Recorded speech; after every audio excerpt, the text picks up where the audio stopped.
imagine if you had to conform. I mean, imagine if COVID came around and you just had to go in. I did. All in on all of it. I did have to conform. I didn't want the vaccine at all. Not that I'm against all vaccines, just I didn't think I needed that one. But I had to have it. I couldn't have continued my life. Right. They wouldn't have let me do the show, and I had to do it here. I did it in this room. Bill Barr just told you that he was working from home. That's how satanic and authoritarian and Nazi-like Hollywood is. Even though he was working from home, they made him take an experimental medical treatment that Pfizer calls a gene therapy. He doesn't know what the side effects are. You don't know what the side effects are for at least 10 years. We're only 5 years in. If you think you got out of it without any bad effects, you don't know yet. Yeah. And he went along with it, and he already had all the money in the world. He has a lot of money, Bill. He has enough money that he donated $1 million to Barack Obama's reelection campaign 20 years ago. He took a shot because they wouldn't let him do his show unless he took the shot.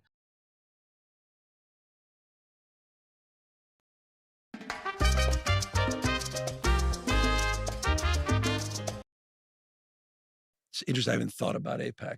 And it's interesting. You're like the first to bring up AIPAC in years, which is interesting. Why did I say that? Not relevant to my day-to-day life. Okay. Which is just interesting. Listen. It's interesting you say that. JPAC perhaps more, but AIPAC less and less. Okay. Fair enough. Which is just interesting. What's interesting about it? That it's just interesting as you bring up AIPAC that it hasn't been part of, I'm just reflecting quite openly and honestly, hasn't been part of the day-to-day.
Jimmy.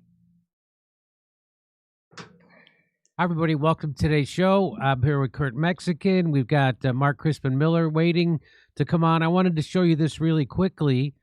Okay, now it's time to play America's favorite celebrity game. Who had the most contact with Jeffrey Epstein? Place your bets. Who had the most contact with Jeffrey Epstein during his final decade? At The Economist, we have analyzed 1.4 million of Jeffrey Epstein's emails. We found the 500 figures who appear most often and analyzed their relationships with the sex offender. Just to let you know, 1.4 million? I thought there were 6 million files, not emails, but files. Yeah, So, Pam Bondi flipped the script and released all of them, I heard, yeah, Jimmy. Anyway, so they're just talking about 1.4 million. Building a picture of the people in consistent contact with Epstein after he pled guilty to soliciting sex from a minor. This is a list of some of the most well-known figures that appear in Epstein's emails. David Stern, an aide to Andrew Mountbatten Windsor, Larry Summers, the former U.S. Treasury Secretary, and Ghislaine Maxwell, Epstein's associate who's been convicted of sex trafficking minors, were all in consistent contact with Epstein. Our data shows that some people were emailing with Epstein hundreds of times a month, like the physicist Lawrence Krauss and the banker Ariane de Rothschild. Boy, Lawrence Krauss has really taken a hit. I mean, my goodness, he is really. Yeah, I remember when he was, he was looked up as a leader of the the new atheist movement and all That's that stuff. right. And he was all about, science and empirical evidence and all that stuff. And people liked him. And he was brought on to speak at a lot of things. And now you find out he's one of hundreds. He was the one who tried to get Joe Rogan to go to Epstein Island. And Joe Rogan was like, no, thanks. Yeah. Sorry. He was the what do you call it? The Bobby Slayton of his peers. Yeah, yes. Understand just how much Epstein's network reached into almost every area of society, we've also divided the top 500 people by their industry. If you exclude Epstein's emails with his staff and business partners, 19% of messages with his top correspondents were with financiers, like Jess Staley, the former CEO of Barclays. 17% were in academia. So he's doing money laundering? That's what I conclude from that he's doing money laundering. He's doing weapon sales, illegal. He's doing all kinds of stuff like that. What does that make you think, Kirk? Full spectrum dominance is what it makes me think. I don't know what does that mean? Like, we cover it all. We're going to worm our way into every aspect of American life. It's okay. Got it. You said full spectrum. Yes. I thought you meant what do you think I said? Old spectrum. I know what full spectrum. Okay. No, full. That includes old spectrum. Okay. 17% were in academia, like the immunologist Boris Nicollet. And like Noam Chomsky. Mm-hmm. Yeah. Okay. How many were spiritual people like the Dalai Lama and Deepak Chopra? I hope they tell us. There were politicians like Peter Mandelson, Britain's former ambassador to the U.S., and Ehud Barak, Israel's former prime minister. Okay, that's nothing new. We all know about that. And people from media and entertainment, including the publicist Peggy Siegel, the journalist Michael Wolff, and the filmmaker Woody Allen. Okay. I'm in there. Again, I'm in there. You're in there. I'm in there. Other people are famous too. What's this guy's problem? We're mentioned, but I don't know if we're mentioned in. Are they in emails? No, I didn't put up numbers like these guys. No, not at all. I never got to even meet them. Like ships Me in the neither. night, we passed by each other, I guess. Yeah. Maybe I'm gonna have to. I feel like I'm Still gonna. time, Jimmy. Both of us. I feel like both of us are gonna have to travel to Israel to meet Jeffrey Epstein at this point. You took the words right out of my mouth. I'm gonna hump that The list wall like a also 15-year-old girl. contains at least 18 current or former billionaires, including Peter Thiel and Elon Musk. All of them were in touch with Epstein after his plea admitting to sex offenses in 2008. Most of Epstein's correspondents say they didn't know about the scale of his crimes. In such a vast data dump, the quantity of emails alone doesn't give you the full picture of the nature of their relationships. So we mapped the number of emails sent and received. Ariane de Rothschild sent many more emails to Epstein than she received. Lawrence Krauss and Epstein sent similar numbers of emails to each other. Oh. Some people received far more emails than they sent, like Bill Gates, who was bombarded by messages between 2014 and 2016 and replied to relatively few. Oh, Gates only responded to a few of Epstein's emails. Yeah. Okay, woof. I thought he was a Yeah. creeper or something. I thought there was some kind of incriminating evidence connecting him with Epstein's nefarious activities, and that's why his wife warned him not to do it, and then when he didn't stop, she actually divorced him over it. That's what I thought. First But he apparently tried just- to roofie her with penicillin because of the chlamydia or Yeah. whatever he gave her. When he asked Jeffrey to give him some kind of penicillin, he could sneak into his wife's Sneaking food with like a wife's dog. Coffee. Yeah. So I Like, don't "Your know. coffee? Why would you go to Epstein for that? So That makes no sense." So good thing that they let us know. Very few. So apparently the people who did this report got a little Bill Gates money, if you know what I'm talking about. At The Economist, I refuse to believe it, Jimmy. I The refuse Economist? to. The Economist? Come on. He was, however, happy to meet Epstein in person on a number of occasions. This analysis gives you an insight into Epstein's relationships and network after his plea deal, but many emails also detail the ongoing abuse of women and girls. We also used a large language model to score every message. I find this guy's delivery hilarious also. Is he an AI? Is that It's is that an AI almost guy? like he's AI. Are you sure he's not? Because they're using him now. He's trying to keep the deadest face. His eyes are dead. His face is dead. Look, you cannot detect emotion from me whatsoever as I give you this information that is mind-blowing. I can't. It's not very insightful into any of the relationships. It's a lot of like numbers and bullshit. just and numbers. I know better stuff without any Yes. of that information. On how disturbing it is, Ah. and buried among a million mundane missives. I like how he says it. It disguises how. Well, let's listen to it again. We also used a large language model to score every message on how disturbing it is. Are you shitting me? On how we used a score method to see how disturbing it is. You can Okay. tell how disturbing it is by looking at my motionless face. Yeah, but they also use a large language model to deliver this report because I no longer believe this is a guy. I know. Why would I need an AI to rate for me how disturbed I am by each disturbing story? I What know. purpose would that possibly serve? I don't know, but they did it. And buried among a million mundane missives are over 1,000 that are LLM flagged as highly worrisome. Highly worrisome. Oh, Watch our next video for more analysis of wow. Oh, wow. Watch our next video and you'll see if I ever move my face, eyebrows, eyelashes, eyes, cheeks, lips, or anything on my face. Hey, economist, watch my balls in your mouth for that lame ass video. What a collection of phonies. Oh my God. I don't believe that's even a real dude. Prove me wrong. Stephen Crowder, prove me wrong if you're a real guy, not an AI. Did they find out who kept in touch with him after his suicide? Because that's who I'm interested in. That's really. But woo, Bill Gates, thank God they cleared it up because for a minute there I was getting to get the impression he was starting to come off as some kind of creep. Yeah. Yeah. I thought he was a real regular Brett Weinstein's mentor, Dr. Trivers. You hear those emails? No. Oh, shiver me Trivers, they're bad. Okay. All right. So that's those are the people who are most mentioned according to The Economist and the 1.6 million emails that they looked, and then they applied their own little metrics to it. They all, it's like they built a little app for themselves to have normal feelings about hearing that the leaders are all cannibals. Alexa, how disturbed am I that they eat the kids on top of just the grape? Whoa, the 6.9. Oh, that's a 6. We put it through the algorithm, and it turns out 6.9. I mean, what jerk off would sit there and you must be half asleep by the time he says this. This is insane. We fed an algorithm to see how disturbing it is. That's what they did to see how disturbing it is. That is what they did. This guy needs to get a little bit of a transfusion of his own son's blood to clear up his a little waxy bit. complexion. First, he needs to scare his kid first to get the adrenaline pumping, and then yeah. You think that's gonna get the chrome flowing, buddy? What that boredom you just did to me? Do you think that's gonna give? If I drink some adrenochrome, will it make my face start moving and I'll start to have natural motion in my face because I don't have any? For more reporting about the likelihood of certain outcomes and the percentage of disturbing scores of an AI of the thing.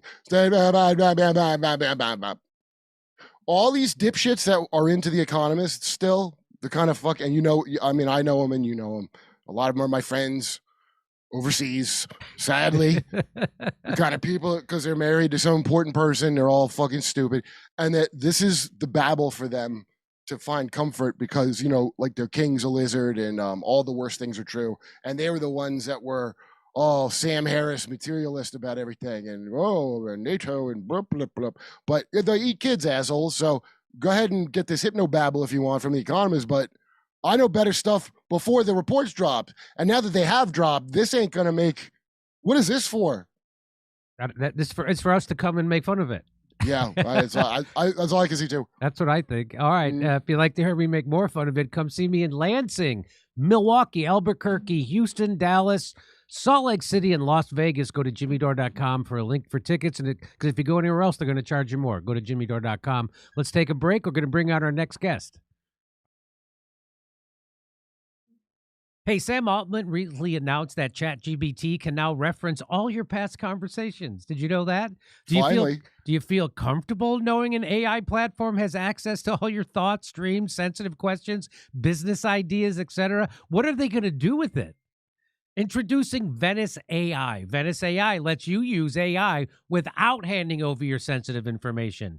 Venice utilizes leading open source AI models to deliver text, code, and image generation to your web browser. There's no downloads, no installations of anything. They don't spy on you or censor the AI. Messages are encrypted and your conversation history stored only in your browser. AI can be extremely valuable, but we shouldn't need to give up your privacy to use it. Their Pro plan unlocks the full platform and features including PDF uploads for summaries or insights, the ability to turn off safe mode for unhindered image generation, and the ability to change how Venice interacts with you by modifying the system prompt, limitless text, and high image limits. It will generate images Grok won't allow me to generate. Here's an example. Ready? Hey, please generate an image of a baby getting vaccinated. And there it is. They did it. There it is. So that Grok won't do that. So if you want to use AI without fear of handing over your most intimate thoughts to a corporation or the government, you can get 20% off a Pro plan using my link, venice.ai/Jimmy. And the code is Jimmy.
Everybody, welcome back. We have our special guest with us. Mark Crispin Miller's here. He's a noted social critic and professor of media, culture, and communications at New York University. He's the author of numerous books, including Boxed In, The Bush Lexicon, and Fooled Again. In 2020, NYU launched an investigation into him after fellow faculty members complained about his unorthodox views and coverage of controversial topics. Jeez. His writings currently appear on the Substack titled News from Underground and the extended trailer for his documentary. Well, we're going to play that today. He's got a new documentary in the works right now. It's called Reading the World, the life. Here, I'll show it to you. Reading the World, the life and times of Mark Crispin Miller. So welcome to the show. Welcome back, Mark Crispin Miller. How are you, pal? I'm okay. How are you? I'm doing well. You know, getting along with my new friends very well after COVID. How about yourself? Oh, no, I think those people are dead to me. Yes, they are. It's still painful, you know, because the people who are dead to me are very, very funny comedians, and I miss them. I miss their humor and their camaraderie, but they really went the wrong way during COVID, and it's painful. I miss them. It is, and it's actually having an effect on how some people view this film. That's a little teaser for you. Oh, what? And I want to add, Jimmy, that the director producer of the film, my wife Amy Smiley, is actually sitting next to me. So, you know, if it's appropriate when we get into the film, she may have some things to say. Okay, sure. I just want to let people know that, you know, you've been a big deal in, you know, people who are skeptics of power, the establishment, the oligarchy. You've been taught a class on how propaganda works at NYU University. So you've been on the forefront of this. You're considered, you know, an anti-establishment figure, and much needed, by the way. In fact, you've got a lot of praise. David Foster Wallace said of you, Miller's 1986 Deride and Conquer, the best essay ever written on network advertising, details vividly an example of how TV's contemporary appeal to the lone viewer works. Also, Katrina vanden Heuvel, who was in charge of The Nation, she says, I say this with praise. He was a heretic, and heretics challenge the so-called conventional wisdom. I don't know why she acts like you're dead, but you're still alive. You're still doing that. You're still doing that. And then, you know, I had the same reaction to that quote. I wish that hadn't, you know, been in the past tense. Yes. Because I am still here. Maybe the Mark Crispin Miller we all knew is dead to her. Anyway, he is the most systemic thinker alive in the world, Naomi Wolf. So lots of people have said lots of nice things about you. Here is, and the question is, how did a young Shakespeare scholar end up as a leading expert on the propaganda that pervades the world today? So how did that happen? That's what this film's going to tell us, right? That's the arc of my career. That's the story we're going to tell, because it's, you know, far more important a story than the one we discussed last time I was on, which was mainly about how NYU tried to get rid of me, and also forbid me to teach my propaganda course. Because you were debunking the propaganda around COVID, and they didn't want you to do that, so they took that course away from you, right? I wasn't even really debunking it. I was speaking hypothetically to my students about the fact that most propaganda courses in universities tend to dwell on dwell on the past. They you know, the totalitarian propaganda, and that reduces the subject to a kind of academic exercise. My view was and remains to be that we study propaganda not so we'll know what the Nazis did and the Bolsheviks did or what happened during the Cold War. Any decent propaganda course is going to teach the students how to spot propaganda and then how to determine whether it's truth or falsehood, okay? And I used a hypothetical example the first day of class, saying, you know, I was teaching it remotely. So I said, why are we doing this? Well, you hate this, I hate this, we're not in the same room. Well, it's because of COVID. Now, there are many things we could discuss about COVID. Say, for example, you decide to write a paper on masking, all right? Or we spend a week talking about masking. I said, if you're going to do that, you have to read all the literature on masking. I mentioned that all the most rigorous scientific studies on the subject had found that masks don't work. I told them this. I said, you will have to read those studies, but you also have to read the studies recent studies that have been rushed out. I didn't say rushed out, but that find otherwise, right? So this led one of the students in the class to demand that I be fired for putting the students at risk. She went on Twitter, and even though she had only 79, followers, it led to 3 big media hit pieces on me, including NBC News in New York. Clearly, the university was somehow behind this. And then a month later, most of my department colleagues demanded that I be investigated, that my conduct be scrutinized.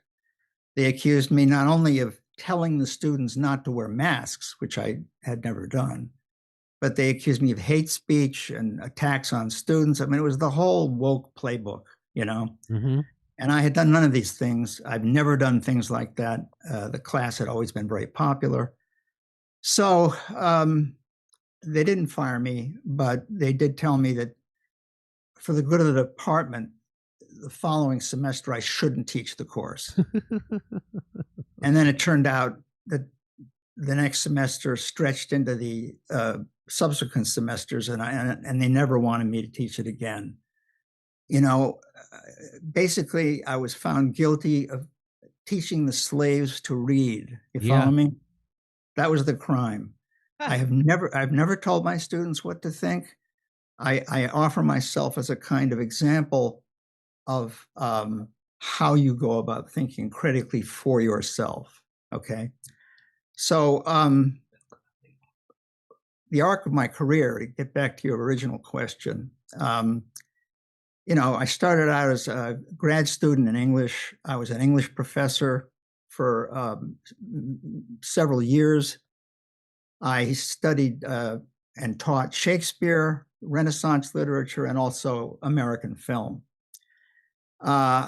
Now, as I studied the great, films that have come out of Hollywood, I discovered that you can subject these great movies to the same kind of close reading that I had learned in graduate school, to deal with great literary texts. So I shifted over to the movies. And then I discovered, idly watching a commercial one day with the sound turned down, I discovered that advertising is just is also a text. Advertising is something that we can also, subject to very close reading. Now, ads are not like great works of literature. They're not ambiguous or subtle. Well, no, I take that back. They're very subtle. And if you watch them with care, you discover what it is they're doing visually to try to get you to buy a deodorant, soap, or a cigarette or whatever.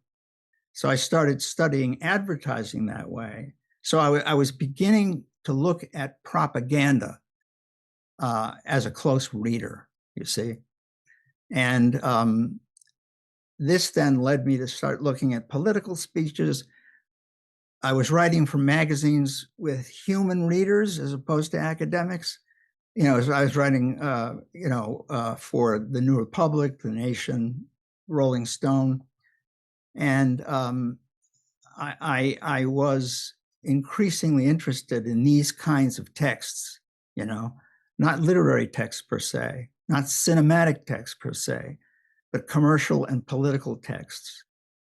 And then this led me to discover the true depth and scale and nefariousness, dangerousness of propaganda across the board. And this at a time, you mentioned it was in 2020 that this happened to me. Well, it couldn't have been a timelier study than it is. It has been since COVID started, and than it is now, right? With this clown show in Washington, we have been living under a kind of serial bombardment by propaganda since 2020, one thing after another. So propaganda is not just lies in print or lies that come squawking out of a loudspeaker in the streets of China. Propaganda often comes at us as events. And the more closely we study those events, the more we see that these are not natural, organic happenings. Now, this is where some people, roll their eyes. They call me a conspiracy theorist. But as I told my students back when I was allowed to teach the course, the study of propaganda is very difficult. Not intellectually difficult, but psychologically difficult, and also socially difficult. Because if you allow yourself to take a careful, impartial, well-informed look at what the propaganda is saying, you discover that it's false. And by the way, Jimmy, I'm not sitting here posing as someone who's beyond all that. I'm not acting like someone that this doesn't happen to. It continues to happen to me. I continue to discover that something I long believed is actually false, and had a purpose that one is obliged to figure out, because propaganda, and I'm not exaggerating, in combination with censorship, these things are going to be the death of us. No So, doubt. The point of my career really has been a growing realization of the danger posed by propaganda. That's why I'm glad to be talking to your audience today. So just to put a button on the story of your COVID saga and your propaganda course at NYU, you did get some positive press in the Pittsburgh Post-Gazette. They printed Matt Taibbi did an article titled "Meet the Censored: Mark Crispin Miller." Yeah. NYU professor becomes the latest academic to fall foul of the idea police. So, oh yeah. Well, here's one more from Fire. They said NYU ignores academic freedom, investigates Mark Crispin Miller's course content, and then right at the bottom here it says, contrary to the faculty members' assertions in their letter, Miller's teaching and extramural expressions are squarely protected by his right to academic freedom. So you actually ended up suing your faculty members at NYU over there trying to get you, kicked out. And so how did that turn out? I sued them for libel, and it had an interesting effect on the university. They quickly threw my colleagues under the bus, which was kind of interesting. And, that I think relates to their hidden hand behind all this, because, I've been canceled many times. The movie tells those stories. But the latest and gravest of my sins was to take that critical approach to the COVID propaganda, because NYU and Big Pharma are like peas in a pod. Mm-hmm. I could probably come up with a better metaphor than that. But, what happened with the case was that I lost. I lost because the courts in New York are like that with NYU. NYU has a big, famous law school. Most members of the bench have, had various involvements, giving talks for money, or they taught at NYU. And so I lost for no legal reason. There was no legal justification for my losing the case. It's just that I came up against power and I couldn't overcome it. But they threw my colleagues under the bus. it'll be a cold day in hell before my colleagues do that to somebody else, which is, important. So I'm about to retire. I'm no longer really at NYU. So, life goes on, and I continue to teach in my own way, right? Because I think that my teaching, which includes my Substack writings and public lectures, this is my life's mission. We absolutely have to protect democracy. We have to protect democracy by taking on the struggle against those things that threaten it. And I, as the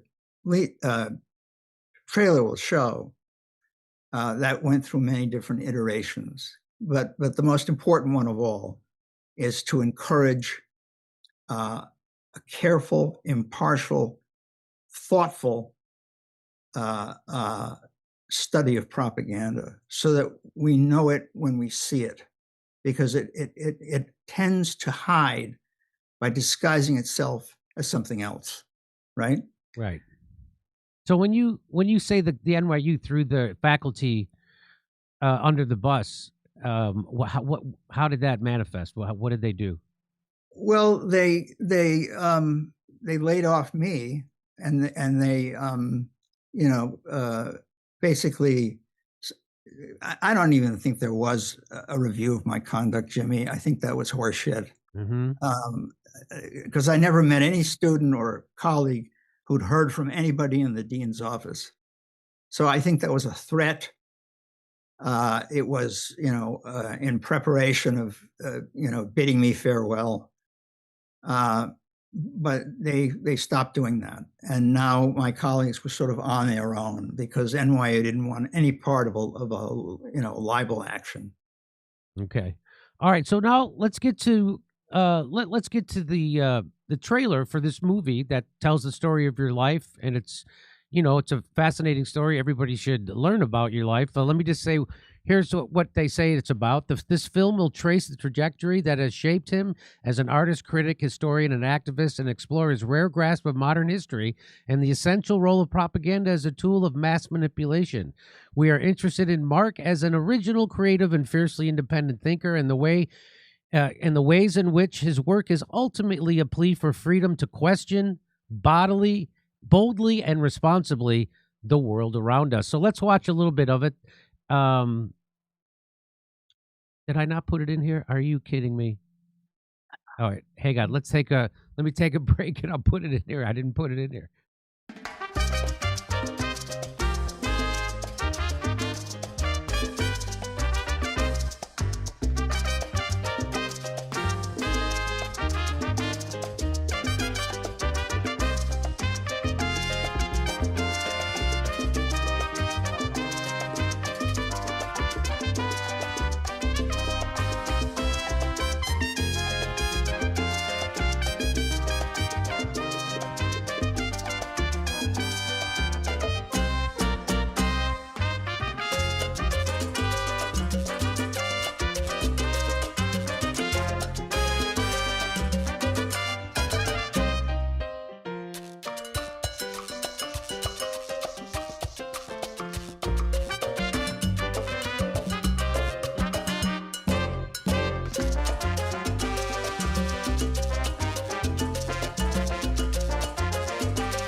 Okay, so now I'm going to play the trailer. It's about 10 minutes, 11 minutes long. I'm going to break it up, and we're going to talk about it as we go. Let's do this. Democracy depends on a certain rational skepticism throughout the public. That is not a sign of pathology. That is a civic necessity. It is a journalistic requirement. It is also a basic scientific principle. You don't just accept what you're told. You look into it yourself. And if you notice problems with the story you're being given, you speak out about it loud and clear. We're joined in our studio here in New York by New York University professor Mark Crispin Miller. Is the sharpest critic of television we have. He's a modern propaganda maven. A frequent contributor to Harper's Magazine. He is known for his writing on American media and for his activism on behalf of democratic media reform. Henry James says the ideal critic should be someone on whom nothing is lost. And I think of Mark that way. You closed just then by saying you're a journalist. A moment ago you said you were a commentator. I just said you can be both. Whether it was reading an ad or talking about a TV program, the approach was just original and exciting. Daniel! Most important shower of my life, and you switched deodorant soap. Ads were not meant to be studied that closely or that consciously. It was understood that people would kind of tune out during commercials, kind of letting them wash over you and wash into you, right? Not only has the TV spectacle internally become ad-like throughout, that is to say, a show like The Cosby Show is in many ways very difficult to tell apart from ads that Bill Cosby does for Jell-O. Not only have talk shows become increasingly quick and ad-like, not only have newscasts become pretty much like rock videos. In other words, not only has TV internally begun to resemble the pace and tone and so on, but all kinds of contiguous cultural forms have also become advertising vehicles. Watch the birdie, you bastard.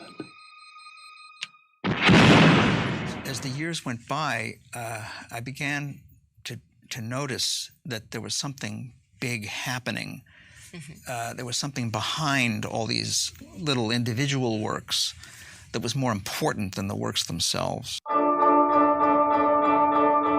Topic number 2, a forecast of doom and gloom in the media's future. It became clearer and clearer that very few entities were taking control of the entire media landscape across the board. The June 3rd edition of The Nation magazine carries a lengthy and controversial speculative article focusing on what it says could lead to the death of broadcast journalism. One of the dangers to democracy, I would say, posed by the excessive power of media corporations on the one hand, and the lack of enough accurate information about this ownership on the other, is the resurgence of a kind of neo-fascist propaganda. It talks about the 4 giant corporations that control the major TV news divisions, and it adds these descriptions. 2 of these 4 corporations, General Electric and Westinghouse, are defense contractors, both involved in nuclear production. No proof offered, just assertion after assertion. Joining us now is the author of that piece in The Nation magazine, Mark Crispin Miller. He is chairman of the writing seminars at Johns Hopkins University. The idea of the centerfold, which is so brilliant, I think it arose with Mark because he knew how powerful that would be. And that's what people had up on their wall. Yes. But Mark's media concentration charts in The Nation are not imitated. They are ripped out and posted, stolen, and reprinted. It was perfectly okay for me to subject a particular TV commercial to close reading, right?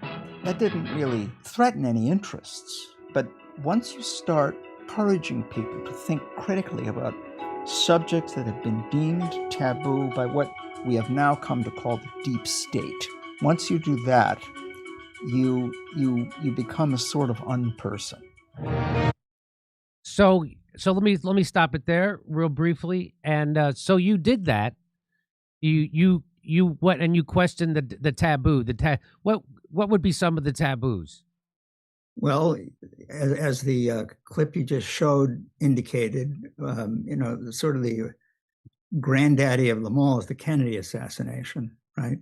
That's where we get the phrase conspiracy theory. When the Warren Report came out in '67, there were some few dogged, careful critics like Mark Lane and others who were touring campuses and raising really important questions about the official story of the lone gunman, Lee Harvey Oswald. The CIA came out with a memo. 1035-960 is the number. It's online if anybody wants to read it.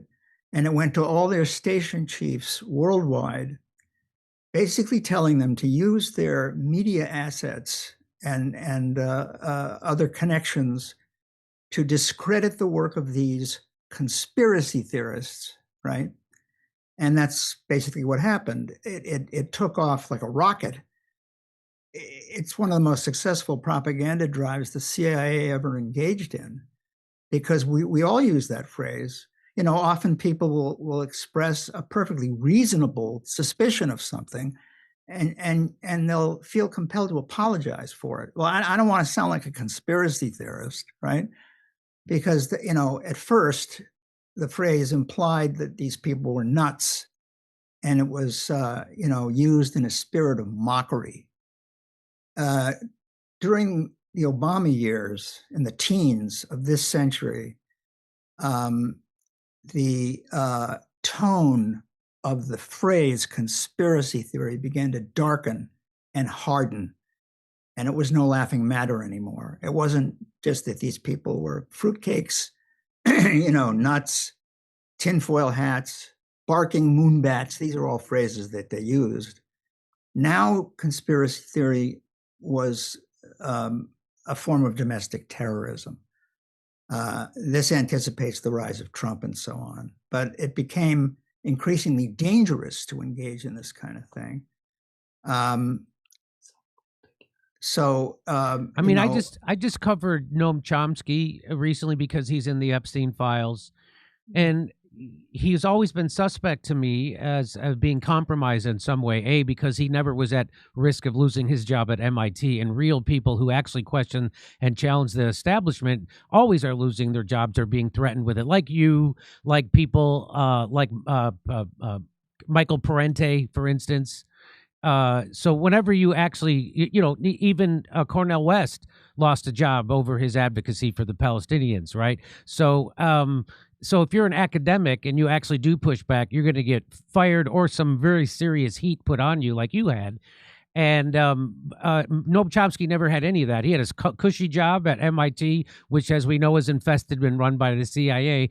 And he was one of the, I just played a video of him last week where he was saying, he was asked about the JFK assassination and who really did it. And he said, who cares? He got killed. People get killed all the time. What does it matter? He goes, don't waste your energy looking into who killed JFK, which to me sounds like a talking point directly from the deep state, because if you look into it, you're going to find out that your government was cooed by another government and our own intelligence community. And they don't want you to look in, just like they didn't want you to look into COVID. Don't do your own research, because if you do, you're going to find out we've been lying about everything. We've been lying about where the virus came from, funding the development and the research that led to the virus. We've been lying about the fatality rate of the virus. We've been lying about masks, herd immunity, natural immunity, lockdowns, the vaccine stopping transmission, the vaccine stopping contraction. There wasn't a thing they weren't lying about. So that's the same thing that Noam Chomsky was doing with the JFK assassination. And that's why, so when you actually did question it, or when anybody actually did question it, they immediately came down with the full force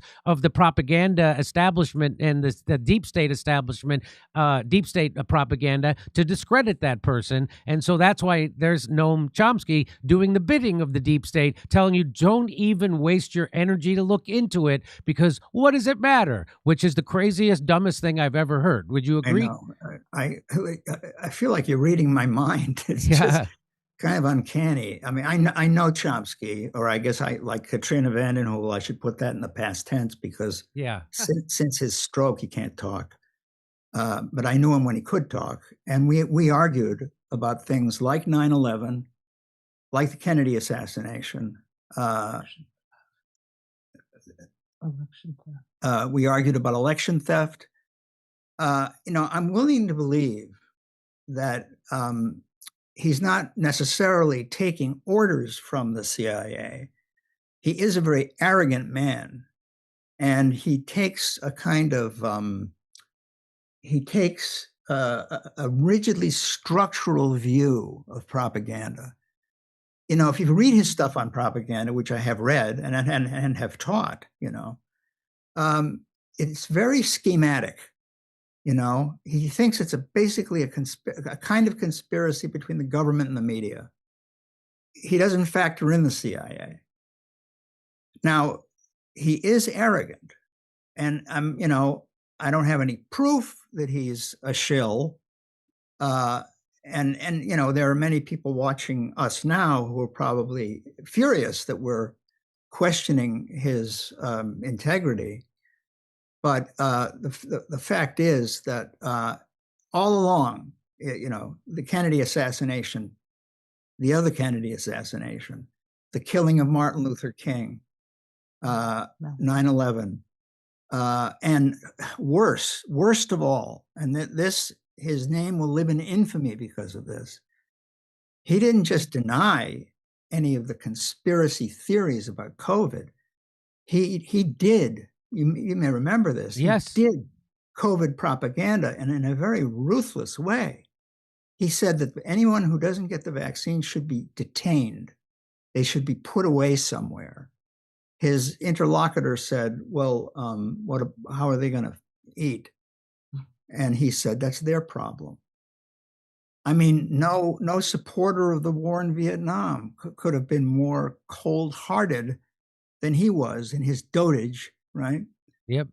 I don't, so if you're going to rule out all those key moments, all those vast propaganda operations that have changed the world we live in for the worse, if he's going to rule those out as propaganda,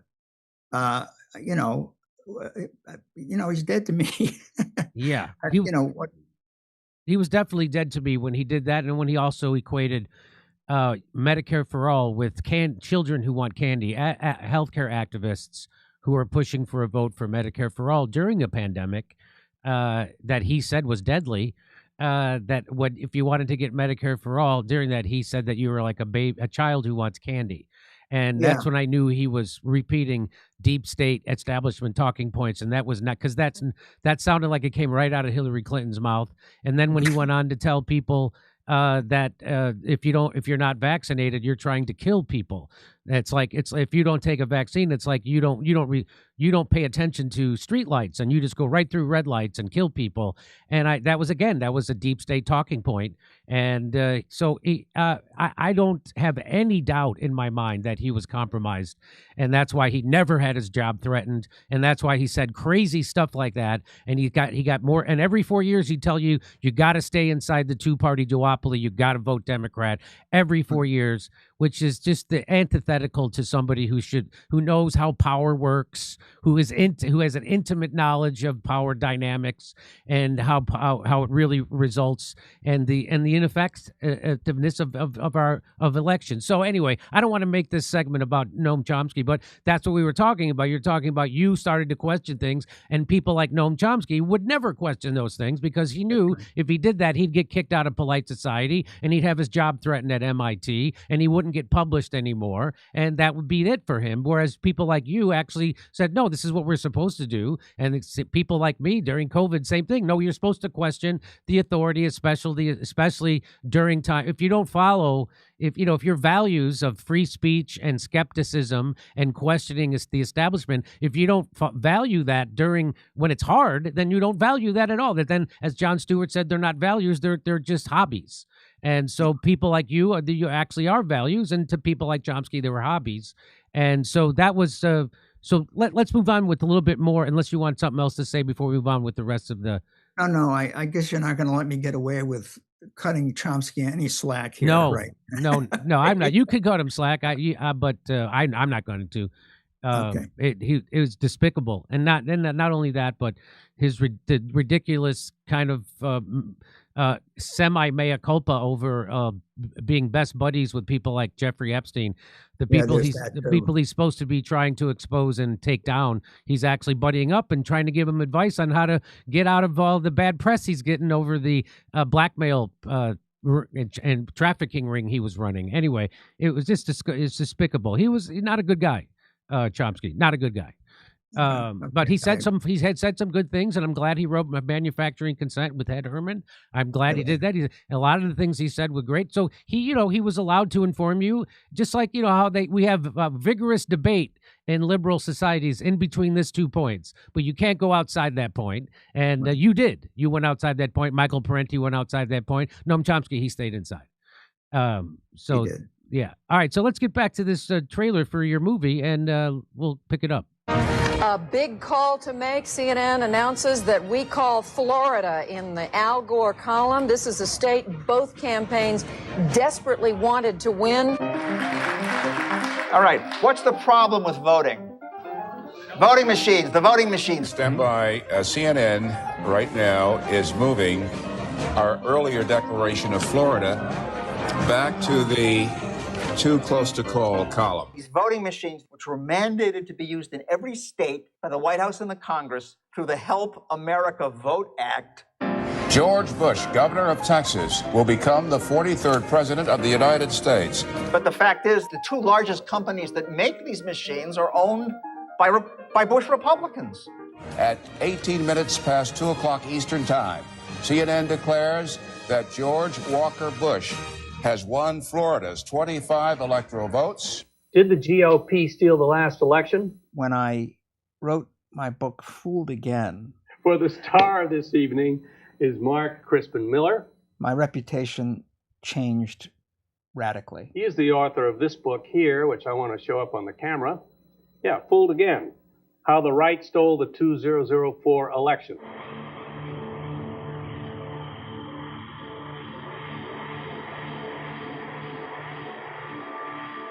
When he tried to write about election theft, nobody wanted to hear it. And Harper's accepted an article with great trepidation and a lot of fact-checking.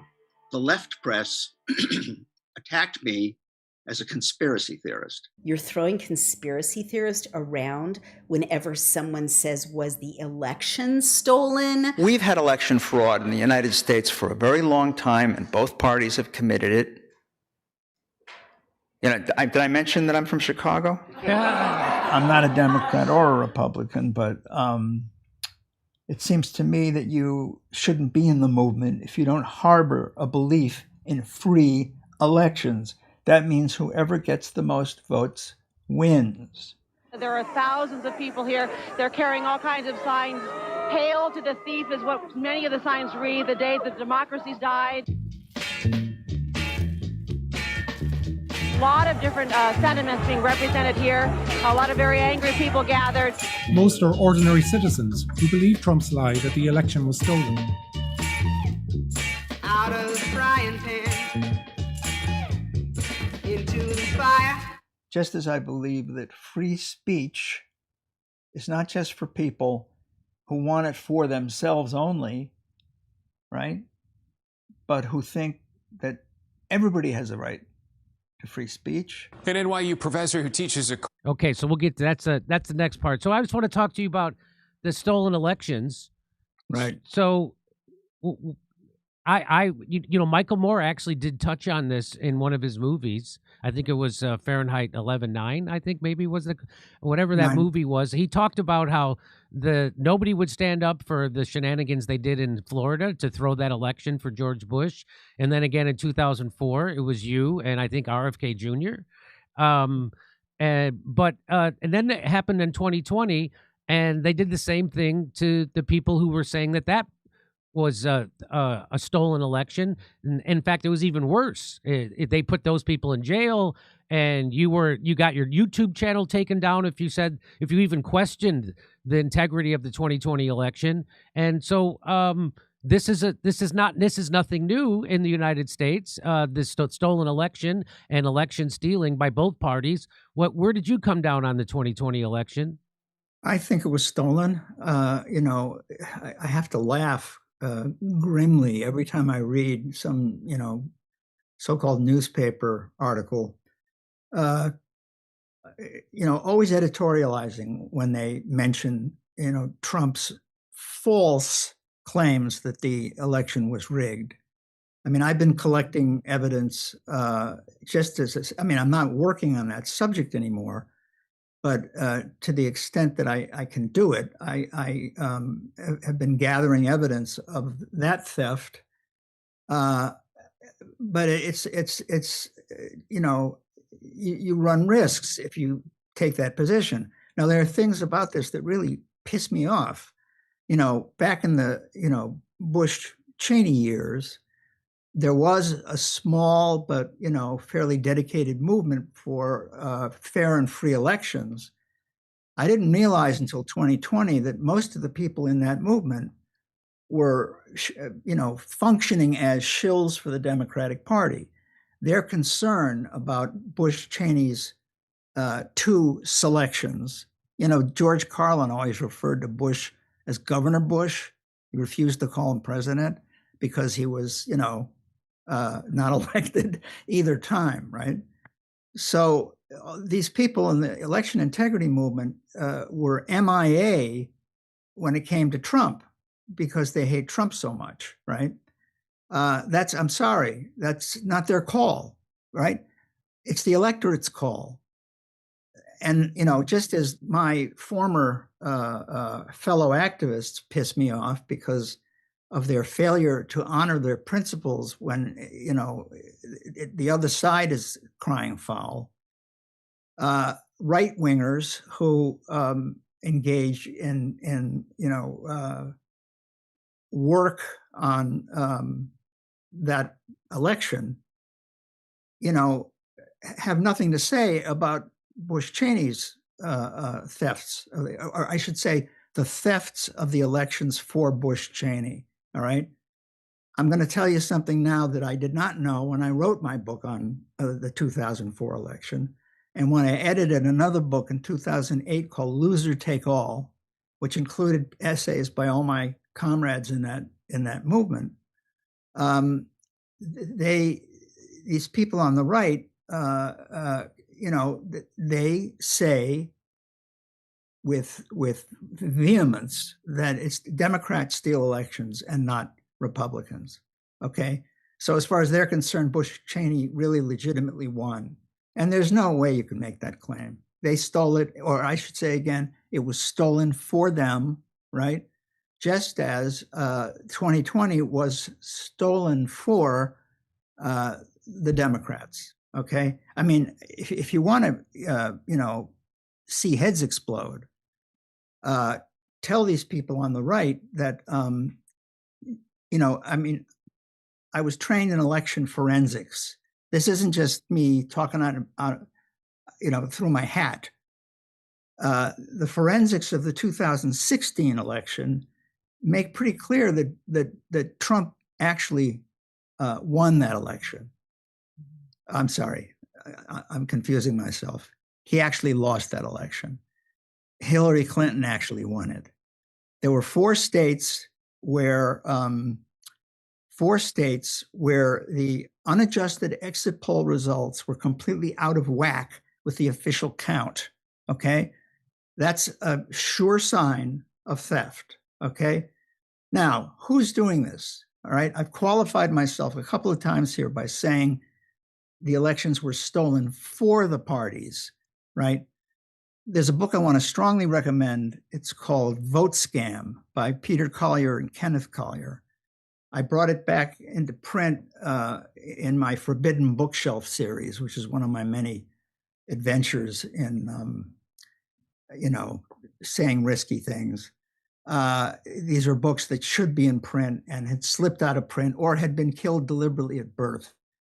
And I did 27 of these books, and one of them was Vote Scam. So you can go online, you can go to Amazon or wherever, and you can get a copy. These 2 brothers made a pretty shocking discovery. They, one of them ran for a House seat in Florida, and he actually ran against a Democrat, Claude Pepper. He used to be called by red baiters Red Pepper, okay? He ran against him, and his loss was greater than it should have been. So they started doing research, and they discovered that there were visuals of the theft. They had video of these clerks fixing the vote. Most of that book, Jimmy, is about their abortive efforts over years and years to get the media to cover what they'd found in the 70s, okay? Now, things got pretty dangerous for them. You know, they had a friend who actually started a newspaper which would be devoted to the issue of election theft. Somebody took a shot at this guy as he was getting out of his car and going into his house. Their last chapter is entirely convincing. It's not the Republicans who steal elections from the Democrats. It's not the Democrats who steal elections from the Republicans. These thefts are carried out by the CIA. The CIA, which has been, you know, fixing elections all over the world since 1948, when they fixed the election in Italy. I mean, they have a long and hideous track record of fixing elections, you know, in the name of democracy. Right. And why wouldn't they do it here? Now, why would they put Trump in office? But why would they put Trump in office in 2016 and then take him out of office in 2020? Yeah, well, I mean, one of the main things that these players are up to is division. Right. Okay, division, and they got what they wanted. The country has never been more divided. Correct. We're on the brink of civil war. So you know, oftentimes these propaganda deeds have several purposes, and that's always one, is to create discord and mutual hatred. But also, okay, let me answer the question about Trump by going back to Bush Cheney. Why did they put them in power? In furtherance of what? In furtherance of the war on terror. That's what that was about. They were prepared. They were in the loop. They were ready for the war on terror. You know, we lost the communists as an enemy in the early 90s. And so the CIA and the military-industrial complex desperately needed a new enemy. And so, you know, a star was born. That is, the radical jihadists were born. And, you know, it's not a coincidence that Bush was placed in power just before 9/11. And the media, all, you know, they had been making fun of him. You may remember this. Yes, there was a sitcom called That's My Bush. Yes. In the summer of 2001. Have you ever heard of such a thing? And then as soon as that happened, everybody was bowing and scraping in front of him. He found his voice. He was a great leader. Vanity Fair did a puff piece on that whole administration. I mean, it was disgraceful. But the point is, just as Bush Cheney were selected with the war on terror in mind, Bush was selected the first time around. Sorry, Trump. You can't keep him straight without a program, right? Trump was selected the first time around in furtherance of COVID. It would not have worked. It would not have been anywhere near as divisive if it were Hillary Clinton and Dr. Fauci sharing a stage. You may remember, you know, Trump talking about hydroxychloroquine. He said many things about COVID that were actually true. Correct. Yes. And then Dr. Fauci, sitting behind him, would do this. Yes. Remember that? He would clutch his head, think, "Oh my God, what madness!" So all the liberals watching this would think, "Oh, that Trump doesn't know what he's talking about," you know. So you know, the players were up against play a very long game, right? The things that seem to happen out of nowhere, like 9/11, are actually years in the making, as the Kennedy assassination was years in the making. So, you know, here's a fun fact. Do you know when electronic vote counting started, Jimmy? Do you know when it began? No. I didn't know this. I learned it from VoteScam. It was in 1964. Wow. Does that sound interesting? Yeah. This was something they did. They did several things to make sure that the electorate would not make that mistake again. They did not want another John F. Kennedy in the White House, and we have not had anything like that since. So ever since John F. Kennedy, every president we've had has been cleared first and given the seal of approval by the deep state, and that's what. Absolutely. Yes, absolutely. From of course Nixon, but certainly Jimmy Carter, Ronald Reagan, George Bush was the head of the CIA. So and it just goes on from there. Let me mention that all three of Barack Obama's parents, his natural parents and his stepfather, they were all involved with the CIA. And that's why he came out of nowhere, as everybody says, right? I'm from Illinois, so I remember, who is this guy, right? Came out of nowhere.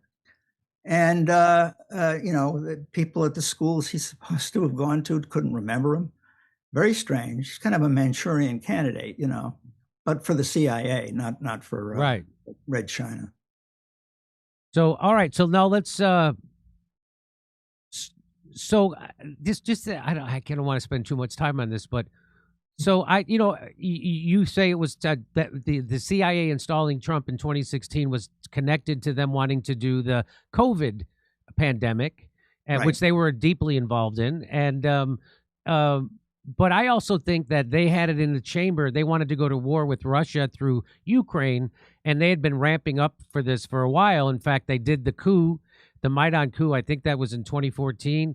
And Right. so they knew that if they could also slander Donald Trump with Russiagate, and so they could build up people's thirst again, because people didn't hate Russia at that time, and they could build up people's hatred and hunger for war with Russia via Russiagate and conflating Trump with Russia, which was a complete hoax. Trump is right about that. That one was a complete hoax. Unlike the Epstein files, which was not a hoax, that Russiagate was a complete hoax. And so they could use that for their war, which it worked perfectly. It worked absolutely perfectly. And I think the reason why they wanted to get rid of him in 2020 was because then in 2020, he didn't want to go. He didn't want to do the war in Ukraine as much as they needed. So they just got rid of him, and they brought in Joe Biden, who would do anything they wanted, and he did everything they wanted. And and so then for him to get elected in 2024 again, he had to capitulate to the deep state, which he did. Donald Trump obviously has capitulated to the Mossad and the CIA via the Israel and the Gaza conflict. He's still funding it. He's still funding the Ukraine conflict. All these things he said he was going to end in 24 hours, and now he's doing way more war. China, Cuba, Greenland. He's ramping up. So it's just Yemen. So it's not stop Iran. So it's not stuff. So to me, that's so it makes sense. But I thought that he was really an enemy of the deep state up until now, when I realized that until he got elected, I realized, oh no, he's going right along with them. And the idea that the CIA would allow someone who they didn't want to be president become president was kind of I was like, I can't imagine that would happen. And then he got elected, and I'm like, oh, so he's in bed with them. And that's exactly what it's obvious he was. And it's obvious that assassination attempt, whether it was real or not, was completely covered up by Donald Trump, because the way they said it happened didn't happen, just like with Charlie Kirk. The way they said it happened makes no sense. It's implausible, logistically doesn't work. And so anyway, that's where I have a sneaking suspicion that part of Donald Trump wanting to kidnap Maduro is to make him testify in a New York court that they had a hand in throwing the election. So it takes it off the CIA and it puts it on someone else. But that's just my theory. We'll see if that actually plays out. Let's get back to your we got to go. We got to move along. So let's get back to this. This is the last part I'll play for your new movie, All About Your Life. Let's get into it. Course on propaganda told his class that there is significant evidence masks don't help prevent the spread of COVID. Wearing 2 masks or trying to get one of those N95 medical grade masks, do you believe that that's advisable and makes a difference? You're gonna let them see my mask, gloves, soap, scrubs. One of the things that the COVID rollout has done is to create a whole new category of forbidden speech. The vaccine. Oh, God. And as soon as NYU officials got wind of that, they weren't exactly pleased. If you raise questions about masking, you raise questions about vaccines, you even question the origins of the pandemic, you raise any questions at all, you're putting people at risk. Professor Mark Crispin Miller tweeted that NYU was displeased that he questioned masking in his online propaganda class. This is where I stepped in it, Jimmy. Yes, here it comes. If you guys been wondering, what did he say? This is what he said. I said, you got to read all the studies, right? All of them.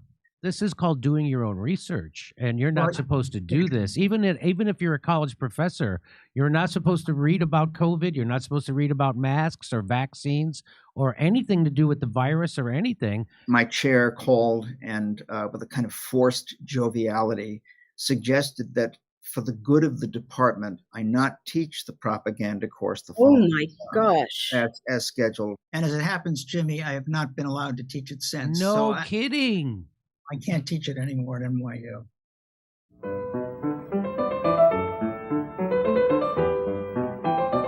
Mark really taught us how to think independently in a way that I hadn't ever before, and I think it's something I utilize greatly to this day. I respect the fact that he was going to open up his mouth and speak truth to power. What I found with Mark is I found an ally. It wasn't about politics. It was really about what is the truth here. I say this with praise. He was a heretic, and heretics challenged the, so-called conventional wisdom. Censorship is deadly. So we have always seen Mark as a beacon in this area about both propaganda and censorship because they go hand in hand. It's a war on people, and peace is so important. And I think in some ways that may become a cornerstone of Mark's work, which is the fact that when you try and sell people that something's an enemy, of course you're creating a conflagration, and they want us to be at odds with each other, however that can possibly be. I'm not a Democrat. I'm not a Republican. I consider myself a patriot. If you don't hang on, there's a little... learn to read the world with due awareness of history, you're asking it to get screwed. Okay, and that is the new film that you're still in the process of making it, and if people want to donate to help finish this project on a great anti-establishment speaker and leader, they should go. Where should they go to do that? They should go to www.readingtheworldmovie.com, and there they can not only watch the trailer repeatedly and memorize it, but they should, if they can, they should donate, because we'll accept a nickel. Yeah, I got you. So you could talk about, in that last part of the trailer there, you talk about how they want us divided, and that's the message of this show. And that was when Trump got elected the first time, that was the perfect thing to divide everybody. Oh, if you voted for Trump, then you're not supposed to have even if your family members voted for Trump, you're not supposed to have them over for dinner. You're not supposed to have them over for Thanksgiving or Christmas. And then it kept going. And then with COVID, it's like, hey, if they're not vaccinated, you can't come over. They can't meet the grandparents. If they're not vaccinated, they can't see their grandkids, or vice versa. And people were dying alone, and it made people, instead of being angry at the people who invented COVID, which it was invented by Dr. Fauci and the CIA, it was literally invented in a laboratory. People still aren't angry at those people who invented the COVID virus. They're still angry at the people who wouldn't go along with the unscientific propaganda surrounding it, meaning masks, vaccines that didn't stop COVID transmission or contraction, and lockdowns, which did nothing at all. In fact, had a negative efficacy, caused more death than that would have been if we didn't. So still to this day, so they have us still divided perfectly. divided as a country, and the oldest game in the book is divide and conquer. And so I've always tried to tell people your enemy is not your neighbor. Even if your neighbor's a Republican or a Democrat, your neighbor is suffering under the same oppressive oligarchy as you are. And the reason they want you to hate your neighbor is because if you're fighting your neighbor, then you can't come together to oppose the oligarchy, which is the only thing that actually going to save our country right now, because we're in a death spiral. We're in a debt spiral. We're in a military-industrial complex spiral, and our dollar is going to be devalued very soon because it's not going to be the reserve currency of the world, and then we're in a shit ton of trouble. And so I'm trying to tell people to come together. Quit looking at your neighbor. It's not your neighbor. It's not even the politicians. It's the people controlling the politicians. And who are those people? Those are the people who will go to Davos and the WEF. Those are the real people who really control the world. The billionaire class, the Bill Gates, the Jeff Bezos, the people who run BlackRock, the people who run Vanguard and State Street. Those are the people who really pull the strings in the world. The military, people like Elon Musk, the military-industrial those are the people really pulling the strings. Well, I'll leave it however you want to. So that was nice that you put that in the trailer. Don't let them divide and conquer us, because I think that's the biggest thing that people have to get over. What do you say? Right. I couldn't say it better than you did. I appreciate it. As it was in Babylon, as it was in Rome, as it was in the British Empire, so is it now. You prevail by dividing the people. That's what you do. You get them fighting one another instead of fighting the true authors of their suffering, right? So I can't pretend to know how we will deal with this. If we can ever get to a point where it's possible to deal with it in a united way, the expression is "we the people," and that includes every American, naturalized or not, okay? That's what we have to bring about, okay? I want to add that, one of our interviewees said that peace is so important, and that, ultimately my work is about peace, right? Just as it was behind everything that JFK did and that got him killed, right? So I want to know when I'm going to get my goddamn Nobel Peace Prize. Do you have any idea? Do you have any pull? I have a little. I'll see what I can do. I'll make a phone call. Bless you. But I'll have to use someone else's phone because the Mossad put Pegasus on my phone, so I don't want them to. Oh, they did. They did. Yes, that happened for sure. You sure it wasn't Chomsky? Maybe it was. I don't know. They got into my iCloud account. They got into my computer. They got my phone. They got everything. What are you gonna do? It's all a hoax. It's not real. Anyway, everybody, I really appreciate you spending. I wish I had more time to talk with you. It's always great to talk with you. Mark Crispin Miller, the new movie, you can check out the trailer. It's at readingtheworldmovie.com. Readingtheworldmovie.com. Go check it out and support Mark's great work. I appreciate it. Mark, thank you. So, your Substack is also at Mark Crispin Miller 1. So substack.com at Mark Crispin Miller 1. Everybody could check that out as well. Anything else? It's actually called News from Underground. News from Underground. That's your Substack. Fantastic. Yeah. Okay. Mark, I really appreciate you coming on. Thanks for sticking your chin out, doing the right thing, having the courage you have. Very few people have that. And it's always nice to talk to you. Same here. Thanks for having me. Okay. Over to Steph. We'll go to a break and we'll be right back. Hey, early onset dementia and Alzheimer's are on the rise. Reports show a 373% increase in diagnosis among 30 to 44-year-olds and a 311% increase in 45 to 50-year-olds in the U.S. in recent years. When doctors treat brain diseases, they often focus on medicating the brain itself, addressing symptoms instead of the root cause, which is chronic inflammation and oxidative stress. These factors damage brain cells and lead to the buildup of toxic proteins, the hallmark of Alzheimer's disease. But like much of the body, many brain issues trace back to gut microbiome. That's right. There's a direct communication line between your gut and your brain, the gut-brain axis, where gut bacteria influence inflammation, mood, memory, and cognitive function. That's why what you eat matters so much. Kimchi contains over 900 probiotic strains, and studies show its bioactive compounds help reduce inflammation, protect brain cells, and even improve memory and cognitive function by preventing amyloid beta plaque buildup. That's why Brightcore created Kimchi One. It delivers all the benefits of real kimchi in convenient capsules. No taste, no smell, virtually no sodium, made in the USA, and it's non-GMO. Today, we can get you an exclusive offer by clicking the link below for 25% off your entire order. Or for an even better deal, call my friends at Brightcore for up to 50% off your order and free shipping. Give them a call now at 888-253-0418.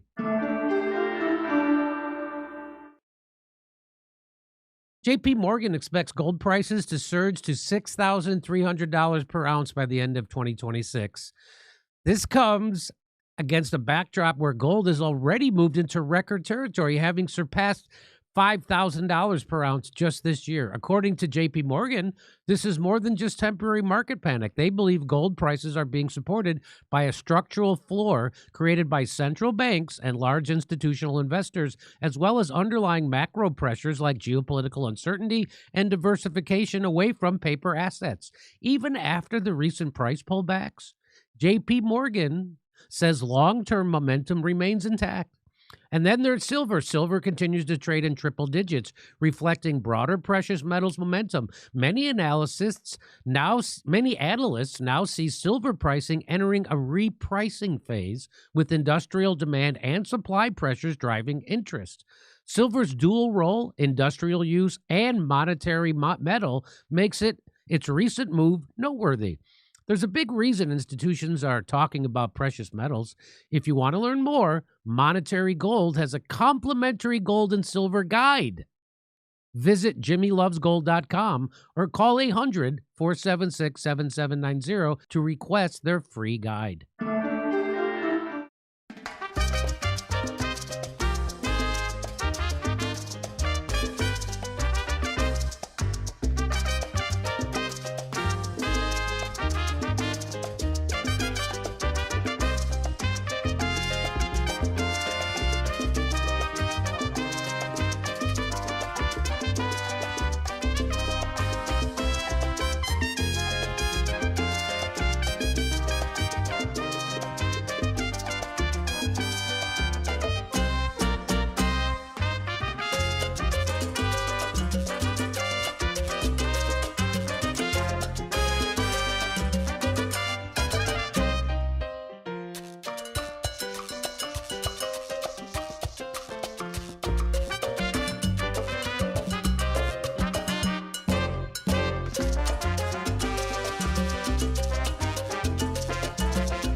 Okay, we got a lot more show coming up. We got AOC crashes out at the Munich conference. No. Yeah, we got more Erika Kirk stuff that is just crazy. That's coming up. We got more Mockingbird Press. We got what's coming. Oh, we have Ghislaine. I like to call her Ghislaine. That should be her sentence. That should be. There was a body double. They used a body double. Did you see that, Kurt? Did you see that? Somebody sent me a picture that, and I'm sure they would use a body double. The picture I got, their chins were at different angles. Their ears, their eyes, their nose. It's like they're doing it on purpose, right? So we're going to cover that story, but right now we're going to go to Rumble. So let's go to Rumble. There's a link in the thing, right? Yes, there's a link in the thing. Click it. I'll see you over at Rumble in just a few minutes.